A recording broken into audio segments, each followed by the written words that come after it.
ராஜா சொல்லு என்ன ராஜா current bill மட்டும் கட்டு வந்து ராஜா. வீட்டில் 3 நாளாக கரண்ட் இல்லை ராஜா. என்னாலாம் போக முடியாது. நீ 3 நாளாக குஷ்டு வந்து தூங்குவேன். நான் கரண்ட் பில் கட்ட போகணுமா? அதோட உனக்கு என்ன வேலை? ஏஞ்சிப்போ. ஆனால் ராஜா அப்பாவை எடுத்து பேசுகிற. அப்பா உன்னை இப்போ திரும்ப பார்த்துக்கினேன். அப்படின்னா பார்த்துக்கணும். நீ பார்த்துக்கணுன்னு சொல்லுங்கிற. அப்படின்னா பார்த்துக்கணும் சொல்லு. சின்ன வயசுலேருந்து உன்னை கண்ணும் கருத்துமாதையா பார்த்துக்கினேன். அப்படின்னா ஏன் உனக்கு குறை வச்சேன் சொல்லியா? நான் பார்த்துக்கணும். நீனு அம்மா வயிற்றுல இருக்கும் போது 10 மாதம் என்ன கொடுமை பார்த்துன நீனு. ஒரு கரண்ட் பில்லு கட்டியிருப்பியாயா? உள்ள ஒரே இருட்டு. நான் அவஸ்தைப்பட்டேயா? நீ பட்டியா? சொல்லு. ஒரு ஏசி வாங்கி மாட்டினியா? ஒரு பெட்டு போட்டியாயா? ஹாஸ்பிட்டலில் பிறந்தப்ப வந்து பார்த்தியா நீ? உள்ள நர்ஸு வந்து என்ன தூக்கின்னு போறா.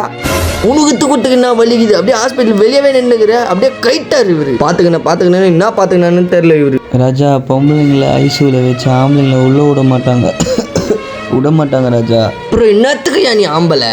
என்னத்துக்கு ஆம்பளை? போ எங்கண்ணா. அப்பா ஆம்பளைனால தான்ப்பா உன்னை இவ்வளோ ஹைட்டுக்கு வளர வச்சுக்கிறேன். கொஞ்சமாக தான் கஷ்டம் புரிஞ்சுக்கப்பா.